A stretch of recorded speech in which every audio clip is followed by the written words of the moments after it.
once again. Just a quick reminder, there are 3 parts of this tape, and you are listening to part 3 of this tape. So I'd recommend that if you haven't, listen to the previous recordings before you listen to this part and follow up with the context. Okay, so that's out of the way. I honestly couldn't wait to record this part of the tape. The third and final recording. Part 1, a message to the children. Part 2, why I killed them. And now part 3, how I killed them. Let us indulge, shall we? Let's go. Here we go now.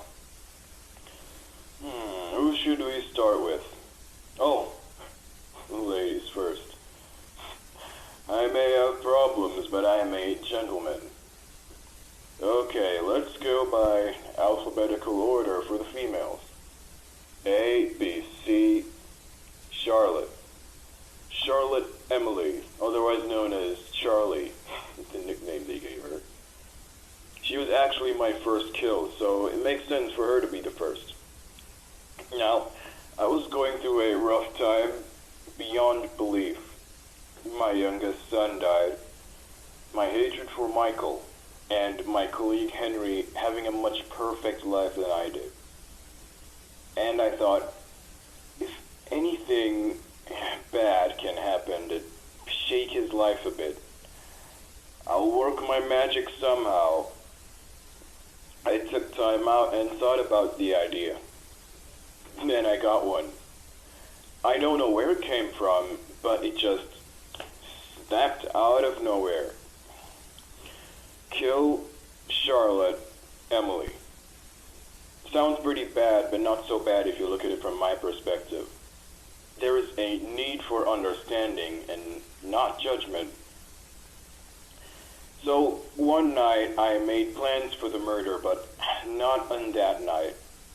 I was planning to do it weeks later, but apparently the opportunity came so immediately. I had just left home and arrived at the pizzeria about 8:29:30, around those areas, p.m. for classified matters between Henry and I. And as I pulled up, I noticed a girl was outside the pizzeria, probably struggling to get back in. As I drove closer, my headlight shined on her face. Who was that girl? Aha! Charlotte Emily. Just who I was looking for. Now, remember, I had planned to kill this girl weeks later in a planned manner, but the moment and the time felt fitting. So I took the God-given opportunity. She reached to me for help, of course.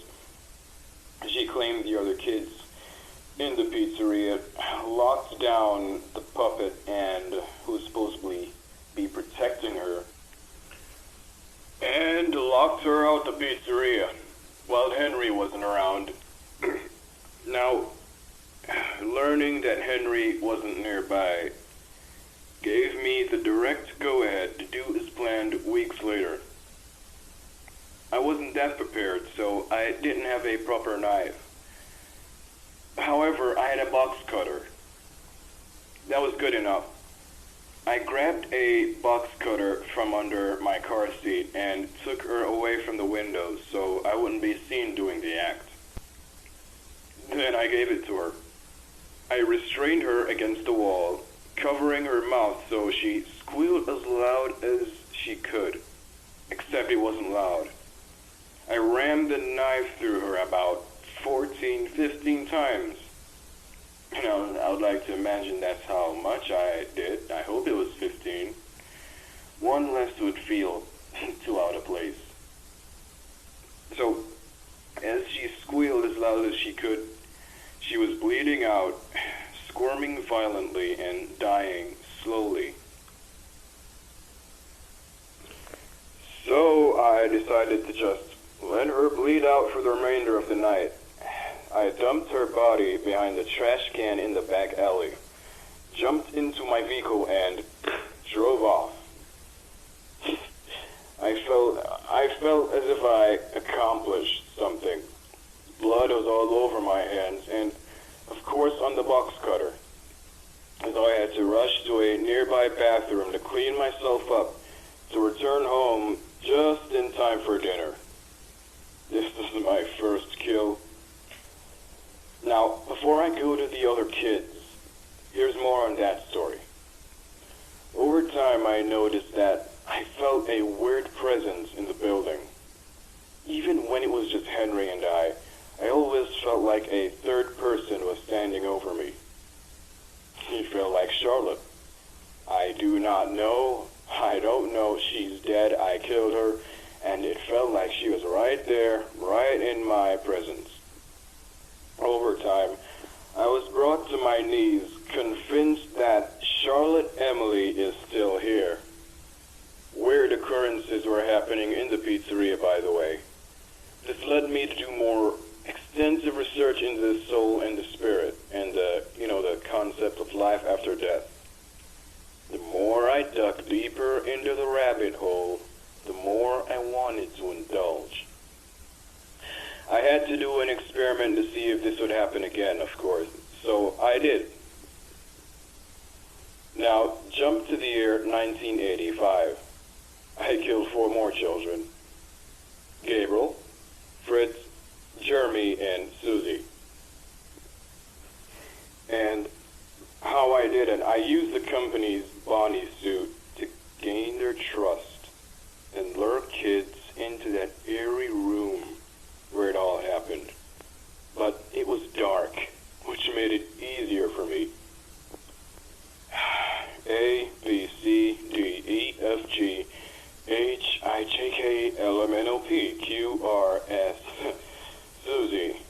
How I killed poor Susie. Her pet dog had died recently, and I also used that as bait to lure her into that room. I grabbed her by the throat, strangled her, and pulled out my knife and gave it to her about 6 times before she was all bloody. Before she had any time to scream, I rammed the knife straight through her throat.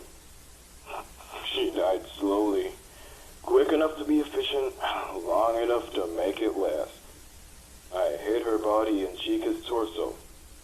It was fitting since the mascot was female. This is my second kill.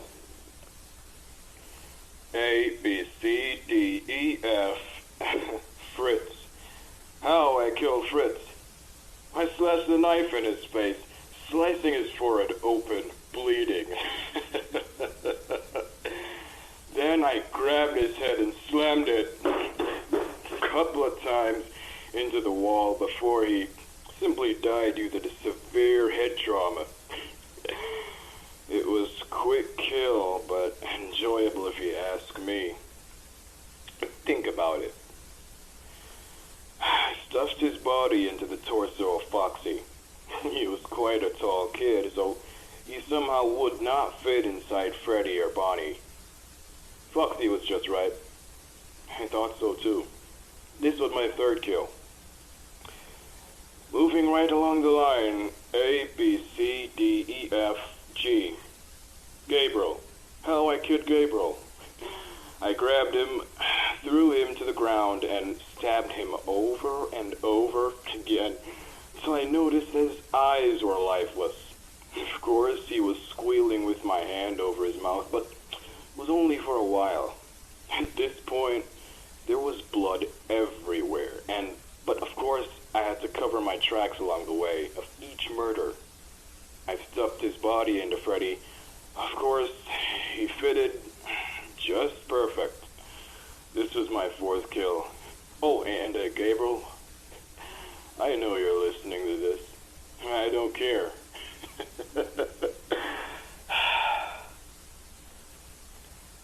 A, B, C, D, E, F, G, H, I, J. How I killed Jeremy.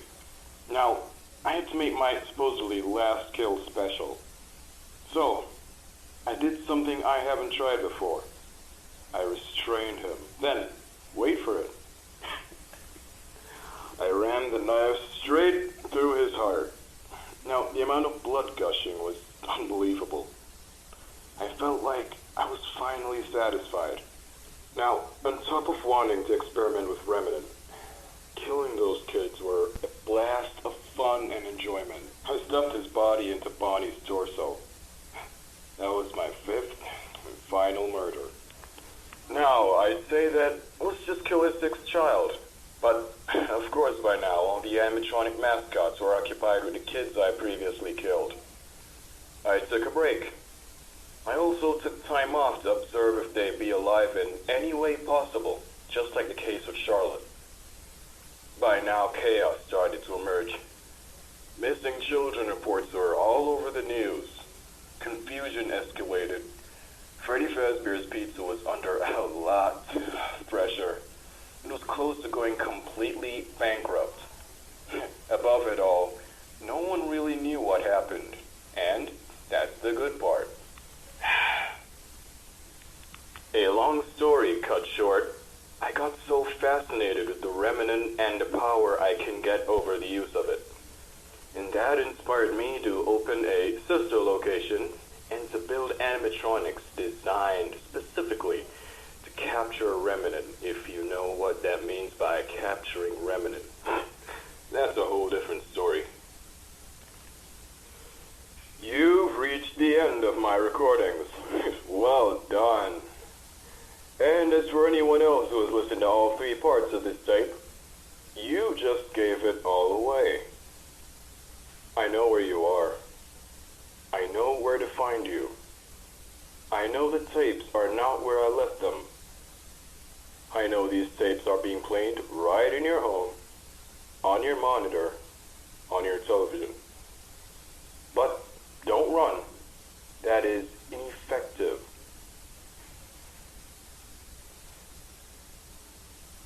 I'm coming for you.